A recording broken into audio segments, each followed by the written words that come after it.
marco de la corriente artística vivencialista o energética, hoy estamos presentando las vivenciografías. ¿Qué son las vivenciografías? Son la referencia de las vivencias que determinaron la estructuración de la personalidad. Luego vamos con las vivencias que determinaron la actividad que influenció en la sociedad. Y por último, las vivencias que se da como criterio para un desarrollo armónico y coherente de la sociedad. Hoy presentamos la vivenciografía del siguiente personaje. Estamos haciendo una vivenciografía al doctor César Alarcón Costa, una persona distinguida que ha tenido ya influencia en la sociedad y, como sabemos, sus actitudes y sus logros en beneficio de la sociedad, nos permitimos hacer las preguntas pertinentes para que el doctor nos dé sus vivencias que él considera que lograron en su juventud y en su época estudiantil estructurar su personalidad. Muchísimas gracias. El concepto de vivenciografía es innovador porque parte del sujeto, sus percepciones, sus vivencias, lo que desde el interior ha ido cursando a lo largo de la vida.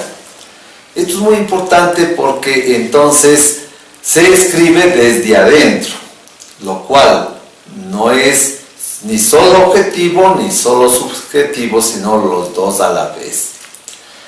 Yo nací en la ciudad de Guaranda, en el centro de la geografía nacional, el 17 de noviembre de 1953. En esa ciudad viví mi niñez hasta los 12 años, cuando terminé los estudios en la escuela Gustavo Lemos. En mi hogar empezamos con un espíritu emprendedor, porque mis papás fueron quienes establecieron la primera emisora de la provincia Bolívar.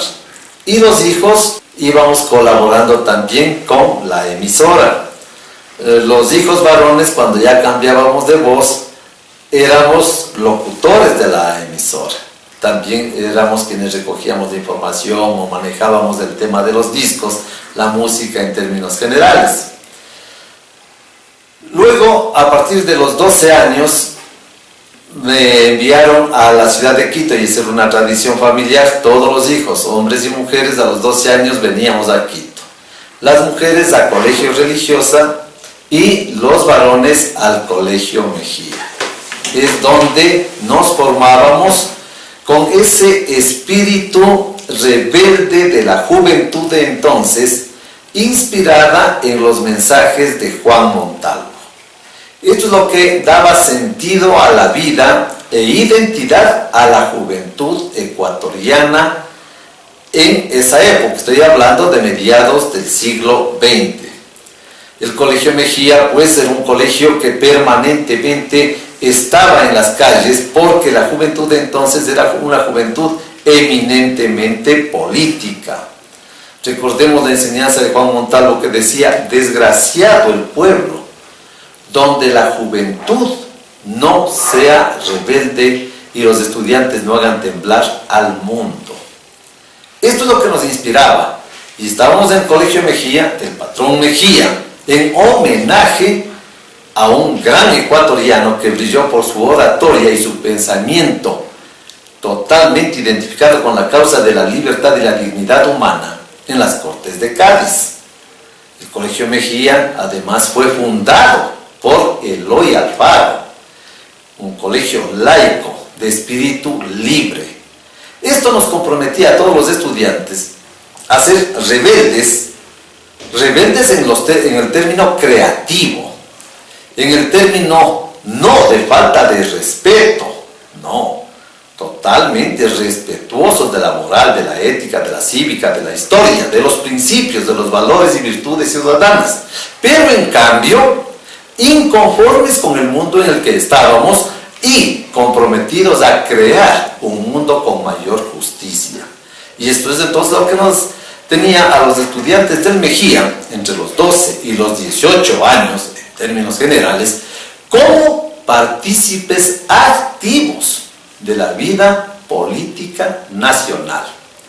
En el colegio, con todas esas vivencias, se fue desarrollando el espíritu, el liderazgo, y por eso alcancé a ser presidente del Consejo Estudiantil del colegio, elegido mayoritariamente por los compañeros estudiantes de todos los años. En esa época recuerdo, por ejemplo, en enero del año 1971, barcos piratas estaban pescando en nuestro mar territorial, y fue en el gobierno dictatorial del doctor José María Velasco Ibarra que el gobierno dispuso que esos barcos sean tomados por las embarcaciones de la Armada Nacional. Como era un régimen dictatorial, nadie se atrevía a hacer nada, pero el espíritu del Mejía, en cambio, brillaba. Por eso, a pesar de la oposición de las autoridades, salimos a las calles para respaldar esa medida tomada con los barcos piratas. Llegamos a la Plaza Grande y yo pude hablar, dar un discurso a los compañeros precisamente desde el balcón del Palacio de Gobierno, elevando el espíritu patriótico y el compromiso de la juventud para defender la soberanía nacional, el patriotismo, la dignidad. ¿Por qué? Porque en el Mejía no nos cultivaron esa baja autoestima que hunde al ser humano en el lamento, en la queja, en sentirnos pordioseros o víctimas. No, señor.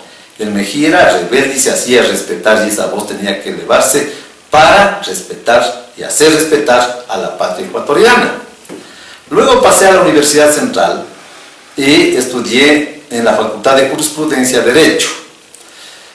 Ya con la trayectoria de liderazgo estudiantil alcanzado en el Mejía, pues eso mismo me fue abriendo posibilidades para acceder en el año 1977 a la presidencia de la Federación de Estudiantes Universitarios del Ecuador, la FEUE, en su directiva nacional. Desempeñé ese cargo desde el 77 al 79. El espíritu era el mismo, un espíritu de rebeldía de la juventud ecuatoriana. Recuerdo, por ejemplo, estábamos en esa época en el gobierno del triunvirato militar. Y claro, los niveles de represión eran muy altos, pero igual elevado era el espíritu rebelde de la juventud. Se tomó la decisión de parte del gobierno de autorizar un incremento del pasaje de 1 sucre a 1.40. En esa época, 40 centavos se decía también 4 reales.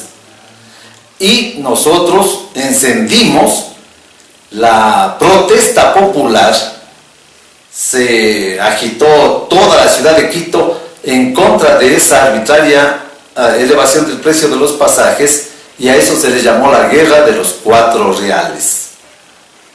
La dictadura se vio forzada a tomar medidas altamente represivas, sacó fuerzas militares a patrullar las calles para impedir, porque esto iba creciendo. Y claro, la situación se volvió muy difícil. A fuerza de la represión, pues bueno, el movimiento se agotó, duró más de 15 días las protestas, la quema de llantas en las esquinas, en los barrios, en toda la ciudad de Quito. Igualmente planteamos en esa época la nacionalización del petróleo. Era una lucha de principios.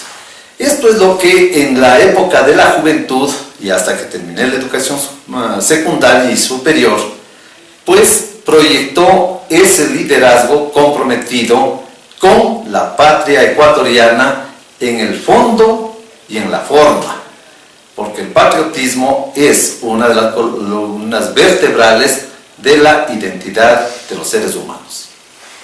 Sí, muy bien, hemos llegado a la juventud, pero nosotros justamente escogimos hacer la vivenciagrafía por la intervención social, porque sabemos de la amplia cultura y además de eso la formación mental que tienes, y entonces es importante que nos comuniques que logros sociales de ida y vuelta, como tú bien decías, interno y externo, pero que ya han marcado una influencia en la sociedad.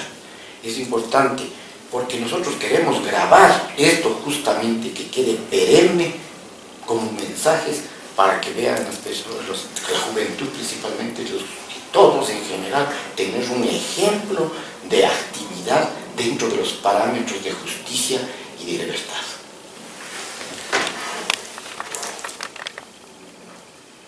Tu última palabra, libertad, es la que engloba el sentido de la vida humana. Y esto es lo que poco a poco hemos ido comprendiendo en su esencia.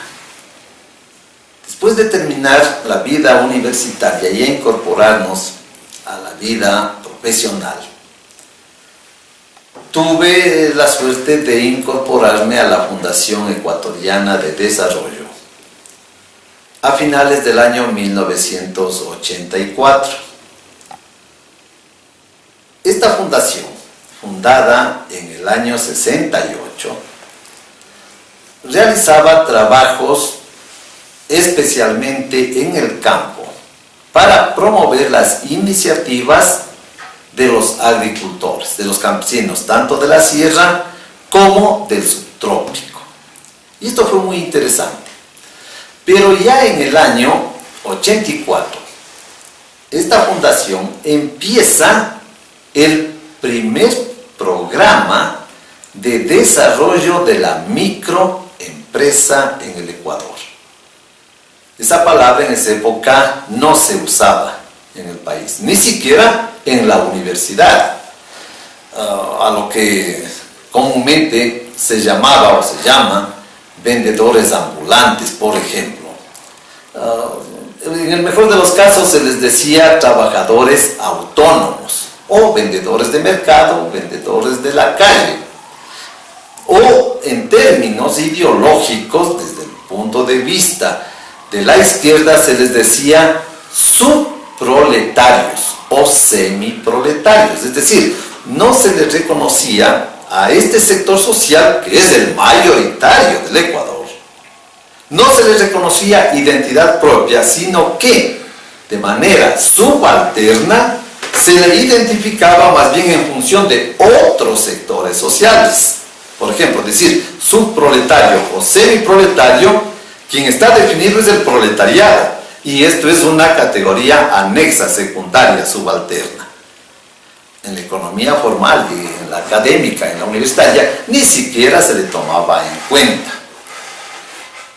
Entonces empezamos a trabajar por el desarrollo, por la capacitación del sector microempresarial, palabra en esa época extraña. Poco a poco fuimos conociendo su desempeño, su ímpetu, su ánimo. Y claro, veíamos que gente con poca educación, pero con un gran espíritu emprendedor, hacía de cada día una oportunidad para vivir con dignidad. Cuando uno profundiza esta conducta humana, empieza a ver que en cada ser humano existe una energía que le es inmanente, que nace con él. Reflexionando en torno a este sector social, pudimos irnos aproximando a lo que en esencia es la naturaleza humana. Y cuando llegamos, mediante la reflexión, al primer instante de la vida del ser humano, estamos en el momento mismo de la concepción. ¿Qué es la concepción? La ciencia nos enseña, es la célula femenina fecundada. En el instante en que se produce esta fusión de las dos células, está configurado el nuevo ser desde ese instante. ¿Y qué sucede? Que al producirse la fecundación, la célula tiene una energía vital increíble, porque en instantes se estructura el nuevo código genético y empieza una actividad inusitada, tanto que esa célula se hace dos. Claro, en el curso de biología nos decían que eso se llama mitosis, y nos decían mitosis porque se divide la célula por la mitad, y eso es falso. La célula no se divide, la célula se duplica. De una son dos, de dos son cuatro, de cuatro son ocho, y así hasta configurar el nuevo ser humano en su integridad. ¿Qué quiere decir esto? Que la vida es energía.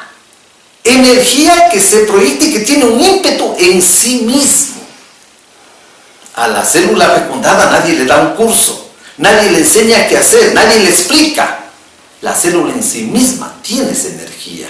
Y cuando el niño nace, llora para tomar aliento. Y inmediatamente empieza a subir, y cuando tiene hambre pues llora, y con eso se hace atender. Y cuando empieza a caminar ya no quiere que nadie le amarque. Y cuando puede agarrar las cosas empieza a coger lo que puede. Los papás, los hermanos mayores le dicen: no hagas, no digas, no vayas, no camines, no corras, cuidado. Y claro, entonces esto nos hace ver que el ser humano en sí mismo es un sí. Nuestro cerebro solo tiene de manera innata el sí. De afuera nos inducen al no. Y cuando ese no es demasiado fuerte, entonces nos autorreprimimos. Esto entendimos viendo, comprobando, vivenciando con los emprendedores de la microempresa esta energía innata en ellos.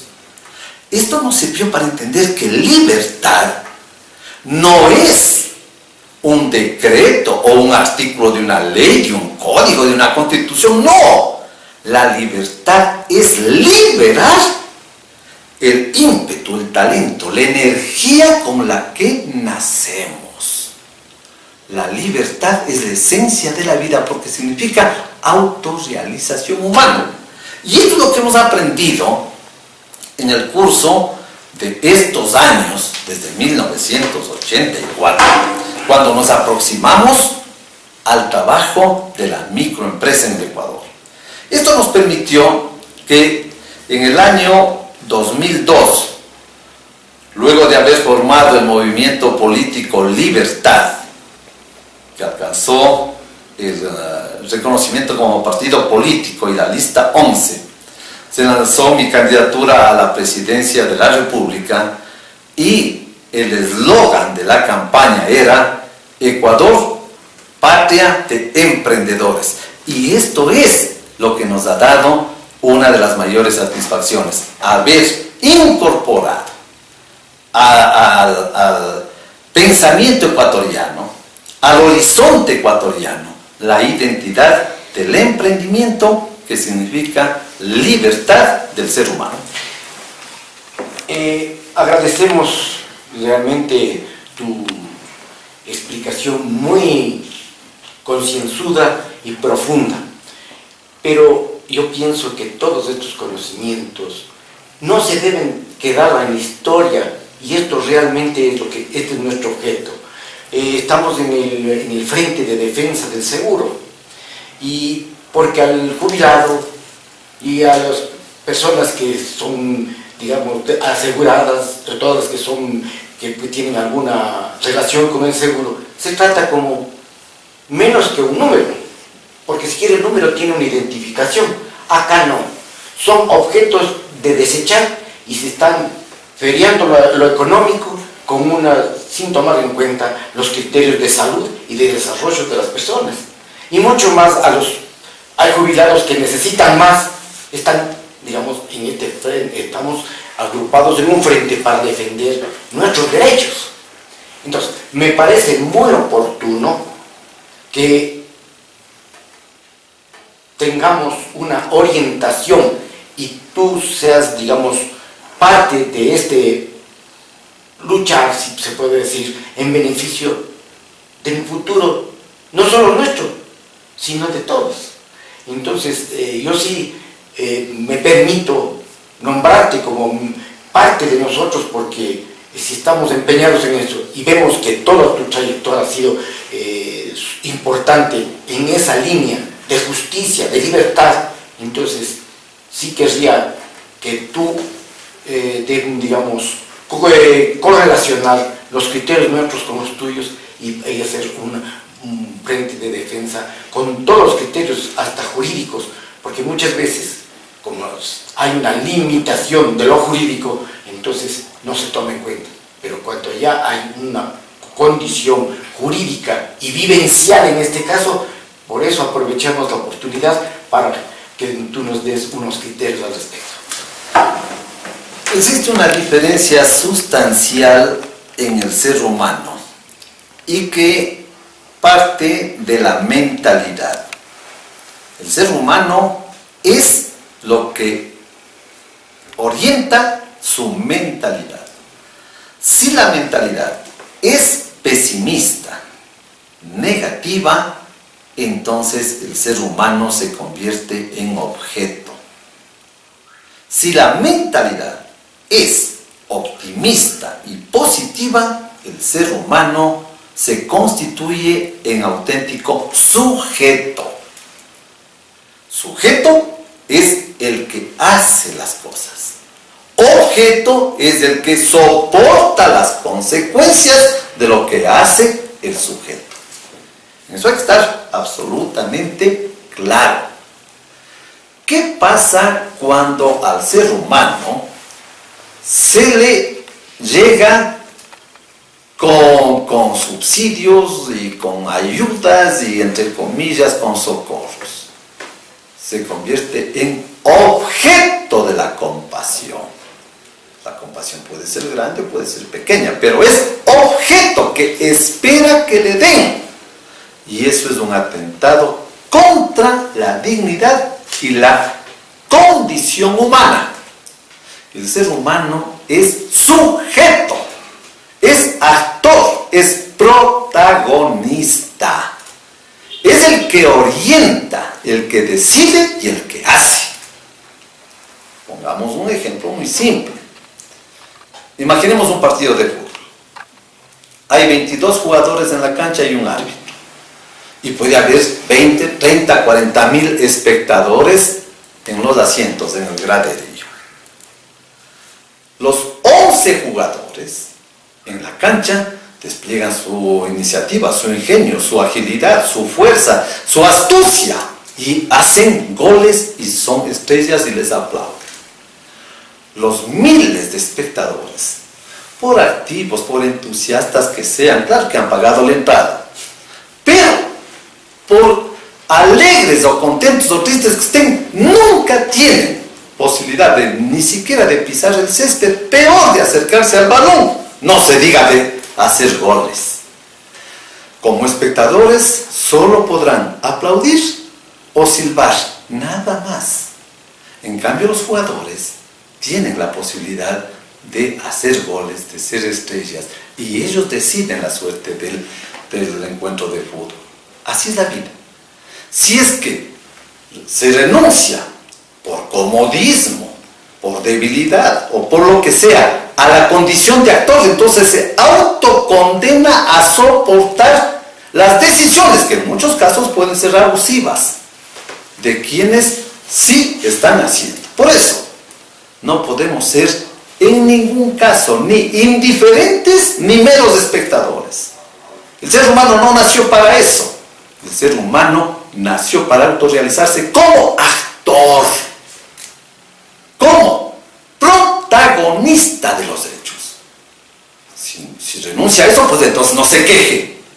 Si no se queja, entonces asuma con responsabilidad, con fuerza, con entusiasmo, con energía emprendedora los hechos. Hay que ser protagonista. Y ese es todo el desafío. No podemos dejar que se arrincone ni a niños, ni a ancianos, ni a gente de ciudad, ni a gente del campo, bajo ningún pretexto, porque es un atentado contra la vida. El ser humano, el jubilado, no está recibiendo regalo de nadie. Lo que está recibiendo es sus ahorros producidos en la vida laboral, cuando estuvo contribuyendo con el desarrollo nacional. Nadie le regala nada. Entonces tiene toda la autoridad moral para luchar, para defender con dignidad. No vaya a creer que un jubilado, porque ha pasado los 60 o 65 años, entonces hay que guardarle en algún asilo. No, señor. Fíjense lo que pasa en el mundo de hoy. En el mundo de hoy, este año. Hace medio siglo se elegía a los jóvenes líderes, porque se decía, los jóvenes vienen con ímpetu creativo. ¿Qué ha pasado en el último año en el mundo entero? El mundo no ha vuelto a elegir jóvenes. Ha elegido como presidentes a gente de más de 70 años. ¿Por qué? Porque cuando simplemente se basa en la juventud, pero no hay criterio, no hay experiencia, no hay prudencia, no hay sabiduría, no hay justicia, vienen los abusos y el fracaso, que ahora es lo que está generalizado en el mundo entero. Y entonces la sociedad vuelve a ver a las canas, a la experiencia, a la sabiduría, para confiar que se reoriente al mundo. Por eso, nadie puede renunciar ni hacerse a un lado. Todos, independientemente de la edad, hay que asumir la responsabilidad. Esta patria es nuestra y mientras estemos vivos tenemos que ser luchadores por la justicia y sobre todo por la libertad humana. Y la libertad nace de uno, no es que nadie le regala nada. Mensaje muy profundo y que nosotros tenemos que ponerle como una orientación en nuestras actividades. En todo caso, yo pienso que lo que acabas de decir de la sabiduría, por eso estamos haciendo las vivenciografías. Como tus palabras ya son sabias, porque la sabiduría es la aplicación prudente del conocimiento. Un joven, por todo lo que podamos hacer, con toda su energía, pero no tiene sabiduría. Entonces estas palabras que tú nos estás diciendo son sabias y creo que es un mensaje que nosotros los llevaremos, y además de eso te contamos como parte de nuestro grupo en defender la libertad y la dignidad que tú también has sabido expresar. Muchas gracias.